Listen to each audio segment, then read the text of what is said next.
I wasn't supposed to be at the cafe that morning. I'd only gone because my apartment felt too quiet, the kind of quiet where you can hear your own heartbeat in the walls.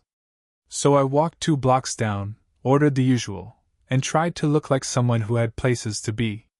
That's when she stepped in, Nyla. Mid-40s, soft navy scarf, hair tied loosely like she'd given up on fixing it halfway through. She wasn't flashy. Not the dramatic kind of beautiful. More like someone who'd lived long enough to not force anything. She noticed me first. "You're early today," she said, her voice warm in a tired way. I nodded, pretending I wasn't startled she remembered me at all. "Yeah, woke up too soon, I guess." She gave a small smile. Someone else might have missed it. But I didn't. Her fingers brushed the counter as she reached for the register, slow, deliberate. I caught myself watching the movement, then looked away too quickly. She noticed that too. She always noticed the wrong things, or maybe the right ones. "Same order?" she asked. "Yeah. Large or medium? Yesterday you said medium but then didn't drink it." I blinked. "You remember that?" She didn't answer, just tapped the order into the screen with a quiet little shrug, like she hadn't just admitted she'd been looking. While she prepared the coffee, I pretended to scroll through my phone. No new messages. The last text thread with my wife sat frozen at the top. Simple things like pick up bread and don't forget the keys. Nothing that meant anything. I typed a message, deleted it, typed again, deleted again. Nyla slid the cup toward me. "You okay?" she asked. Those 2 words hit harder than they should have. She didn't ask like a barista making small talk. She asked like she already knew something was crooked in my life and wasn't sure how much she was allowed to touch. "Yeah," I said. Too fast. "Just tired." Her eyes lingered a little too long to believe me. A customer behind me cleared his throat. I stepped aside, moved to the corner table I always took, right next to the window. The chair wobbled a little. It always did. I'd never mentioned it. I unfolded the napkin, then folded it again. Tight. Then tighter. It gave my hands something to do while I watched her move behind the counter, graceful in the way someone becomes when they've worked the same job long enough to do it on instinct. Every now and then, she'd glance over. Not enough for anyone else to notice. Just these quick flicks of her eyes, checking if I was still there, like she expected me to vanish mid-sip. I didn't. At one point, she stepped out from behind the counter to wipe a table near mine. Too carefully, like she wasn't actually there for the table at all. "You don't talk much," she said lightly, not facing me. "I talk," I said. "Just, not about anything important. Those are the hardest things to say," she murmured, her hands slowing over the table surface. For a moment, the silence stretched between us. Not uncomfortable. Just present. Then her phone buzzed in her apron pocket. She checked it, expression stiffening for half a second, barely noticeable, but I caught it. She slid the phone back quickly. "You working tonight?" I asked before I could stop myself. She hesitated, then shook her head. "No. I'm going to a party." "Oh." I tried not to sound curious. Failed. "A friend's gathering," she added, like she owed me clarification.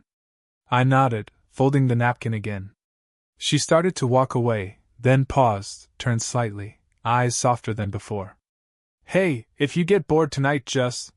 She stopped, as if rethinking everything, then offered a small smile. "Never mind. It's nothing." But it wasn't nothing. Not at all. A minute after I left the cafe, my phone vibrated. A message from an unknown number. "If you're free tonight, come to the party. I think you should." And beneath it, her name. Nyla. I stood there on the sidewalk, coffee cooling in my hand, feeling something shift. Quietly. Slowly. Like the start of a mistake I might not want to undo. I didn't respond to Nyla's message right away. I must have read it 10 times while walking circles around my block, my coffee turning cold in my hand. I kept trying to convince myself it was nothing, Maybe she invited half her customers and I wasn't special at all. But she'd sent it from her personal number. And she'd used her name at the end, like she wasn't hiding. By the time I reached my apartment, the silence inside felt heavier than usual. I opened the fridge, stared at nothing, then closed it again. I sat on the couch, thumb hovering over the phone. I typed, "Are you sure?" Deleted it. Typed, "What kind of party?" Deleted that too. In the end, I just sent, "Where?" The place wasn't far. A small house tucked behind a street lined with old trees. I almost left twice before knocking. The moment the door opened, Nyla appeared, not in her cafe apron, but in a soft gray sweater, sleeves pushed up, hair loose around her shoulders. She looked different. Or maybe I was seeing her differently. "You came," she said, a little breathless, like she hadn't really expected me to show up. "Yeah," I managed. Inside, the music was low, people scattered in clusters, older crowd, relaxed, mostly friends her age. She introduced me casually, without labels. No one questioned anything. We eventually ended up in the kitchen, just the two of us, the party faint in the background. She handed me a cup of tea. "You don't drink much, do you?" she asked. I shook my head, taking the warm cup. Our fingers almost brushed. Almost. She smiled at that, a small, knowing curve. We settled at the small table near the window, the one with the slightly uneven leg. It wobbled the same way the cafe chair did, and it made me think she liked imperfect things. "Why did you invite me?" I asked. Her eyes drifted to the steam rising between us.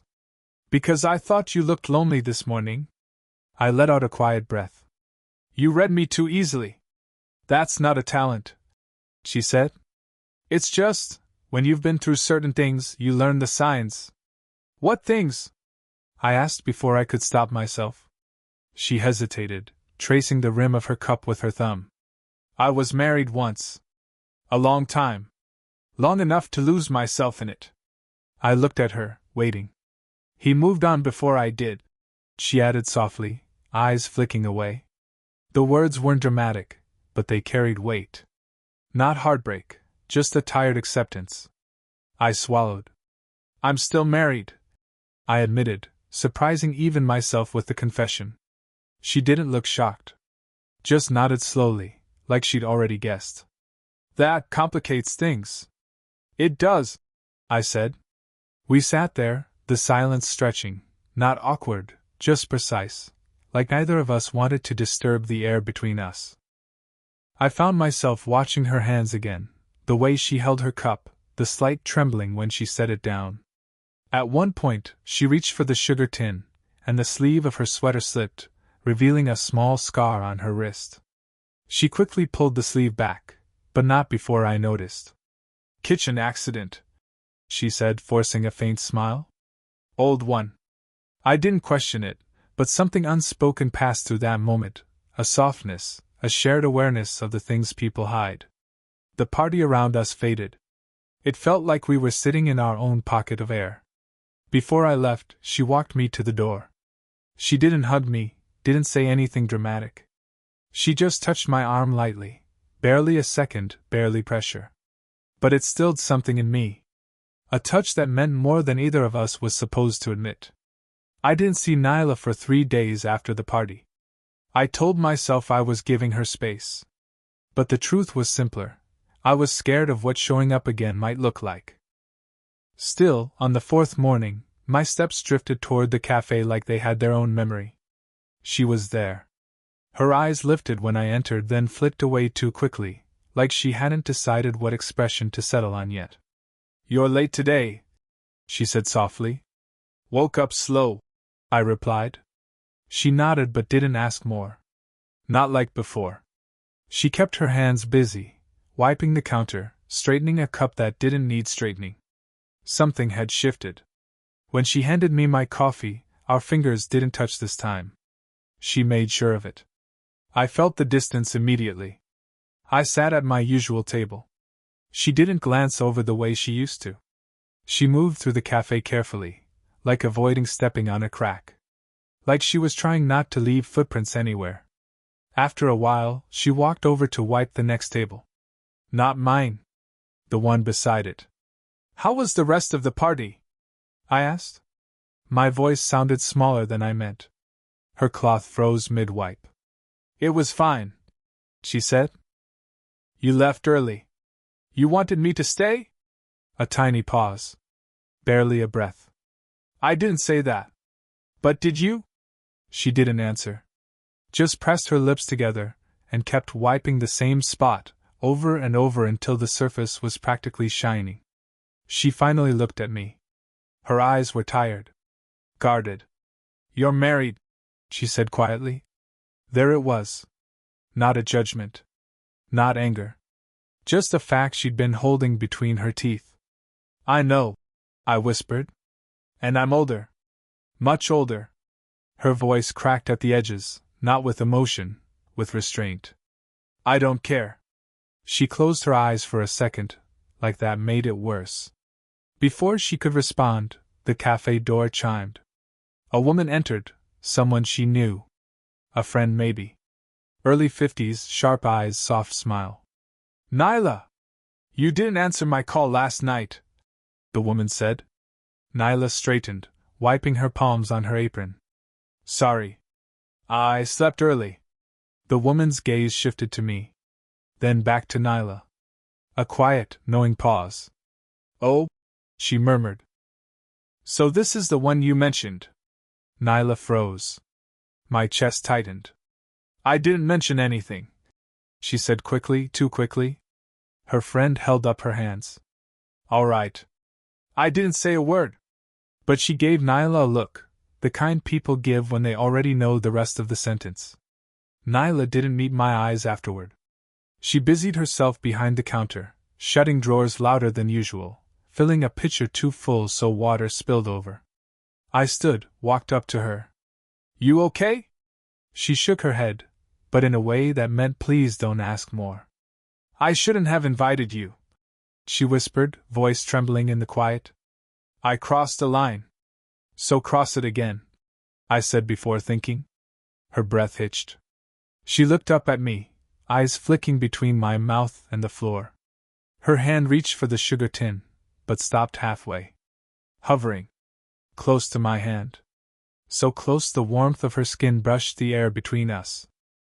For a second, one suspended second, it felt like we were leaning toward the same mistake. But then she pulled her hand back, breaking the moment. Not rejecting it. Just delaying it. We can't, she whispered. But her eyes said almost. I waited until her shift ended. Didn't plan it. Didn't think it through. I just found myself outside the cafe at twilight, leaning against the railing like someone who'd run out of excuses. When she stepped out, she startled slightly, not from fear, just from recognition. You shouldn't wait for me, she murmured. I know. But I stayed where I was. She sighed, wrapped her scarf tighter, and started walking. I fell into step beside her, not too close, not too far. Just enough that our shadows touched. The street was quiet, the kind of quiet that amplifies every small thing. The scrape of her shoe on the pavement, the rustle of her sweater sleeve, the tiny exhales she kept trying to hide. Halfway down the block, she finally spoke. You looked upset today, she said. You were avoiding me. She didn't deny it. Maybe I was trying to protect us. From what? My voice came out sharper than intended. She stopped walking. Turned to me. From crossing lines we can't uncross. The streetlight hit her face in a way that made her look older and younger at the same time. Tired eyes, soft mouth, a kind of beauty that didn't know it was beautiful. I wasn't avoiding you because I don't care, she added quietly. I was avoiding you because I do. The words hung there, fragile as breath. I felt something twist in my chest. Nyla. I don't. She shook her head lightly. Not yet. Please. She started walking again, slower this time. I matched her pace. We reached a small bench outside a closed bookstore, one of those places with dusty window displays and handwritten signs that haven't changed in years. She sat first. I sat after a pause. Our shoulders didn't touch, but the air between them felt charged. After a long silence, she said, "My friend, the one at the cafe, she thinks you like me." I swallowed. "Do you?" She let out a small, humorless laugh. "I think you don't know what you want." "That's not true." "It is," she whispered. "You're married. You're young. You're searching for something, and I happen to be standing nearby. I'm not looking for a replacement." Her eyes flicked upward. "Then what are you looking for?" I didn't have an answer. Not one that made sense outside my own head. She watched me struggle for words, then looked down at her hands. She kept rubbing her thumb against her palm, a nervous tic she tried to hide. "Do you know the last time someone looked at me the way you look at me?" she asked suddenly. I shook my head. "Years," she said. "Maybe longer." That admission, soft, unpolished, made something in me ache. "I'm scared," she added. Not dramatically. Not seeking comfort. Just stating a quiet truth. "Because if this becomes real, I don't know who I'll be after." I turned toward her, just slightly. "Nyla." She finally faced me. Her eyes trembled, but her expression stayed composed. For a suspended moment, her breath mingled with mine. If I leaned in an inch, just one, everything would change. Her gaze dropped to my mouth. Then rose again, slow, questioning. Not a kiss. Not a confession. Just a single, fragile pause before the fall. And then she whispered the smallest question. "What are we doing?" I waited until her shift ended. Didn't plan it. Didn't think it through. I just found myself outside the cafe at twilight, leaning against the railing like someone who'd run out of excuses. When she stepped out, she startled slightly, not from fear, just from recognition. "You shouldn't wait for me," she murmured. "I know." But I stayed where I was. She sighed, wrapped her scarf tighter, and started walking. I fell into step beside her, not too close, not too far. Just enough that our shadows touched. The street was quiet, the kind of quiet that amplifies every small thing. The scrape of her shoe on the pavement, the rustle of her sweater sleeve, the tiny exhales she kept trying to hide. Halfway down the block, she finally spoke. "You looked upset today," she said. "You were avoiding me." She didn't deny it. "Maybe I was trying to protect us." "From what?" My voice came out sharper than intended. She stopped walking. Turned to me. "From crossing lines we can't uncross." The streetlight hit her face in a way that made her look older and younger at the same time. Tired eyes, soft mouth, a kind of beauty that didn't know it was beautiful. "I wasn't avoiding you because I don't care," she added quietly. "I was avoiding you because I do." The words hung there, fragile as breath. I felt something twist in my chest. "Nyla." "I don't." She shook her head lightly. "Not yet. Please." She started walking again, slower this time. I matched her pace. We reached a small bench outside a closed bookstore, one of those places with dusty window displays and handwritten signs that haven't changed in years. She sat first. I sat after a pause. Our shoulders didn't touch, but the air between them felt charged. After a long silence, she said, "My friend, the one at the cafe, she thinks you like me." I swallowed. "Do you?" She let out a small, humorless laugh. "I think you don't know what you want." "That's not true." "It is," she whispered. "You're married. You're young. You're searching for something, and I happen to be standing nearby. I'm not looking for a replacement." Her eyes flicked upward. "Then what are you looking for?" I didn't have an answer. Not one that made sense outside my own head. She watched me struggle for words, then looked down at her hands. She kept rubbing her thumb against her palm, a nervous tic she tried to hide. "Do you know the last time someone looked at me the way you look at me?" she asked suddenly. I shook my head. "Years," she said. "Maybe longer." That admission, soft, unpolished, made something in me ache. "I'm scared," she added. Not dramatically. Not seeking comfort. Just stating a quiet truth. Because if this becomes real, I don't know who I'll be after. I turned toward her, just slightly. Nyla. She finally faced me. Her eyes trembled, but her expression stayed composed. For a suspended moment, her breath mingled with mine. If I leaned in an inch, just one, everything would change. Her gaze dropped to my mouth. Then rose again, slow, questioning. Not a kiss. Not a confession. Just a single, fragile pause before the fall. And then she whispered the smallest question. What are we doing? I couldn't stay paused forever. 2 evenings after she pulled away again, I found myself walking toward her street without meaning to. Not fast, not with purpose, more like drifting along a line my body already knew. Her porch light was on. Warm. Soft. Too gentle for someone trying to build distance. I stood at the bottom of the steps for a long time. Long enough that a dog barked down the street, long enough that I almost turned back twice. But eventually I knocked. Not loud. Just one small sound. When she opened the door, she looked surprised, but not shocked. Like part of her had been expecting me and had tried to prepare for it. You shouldn't be here, she said quietly. I know. We stood there, the open doorway between us like a thin border neither of us knew how to handle. Did something happen? She asked. Yeah, I said. You stopped talking to me. A tiny breath escaped her, half sigh, half exhale she didn't want me to hear. She stepped aside. Come in. Just for a minute. Her living room was small, soft lit by a single lamp.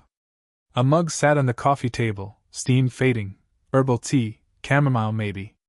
A blanket half folded over the arm of the couch. A life built from quiet things.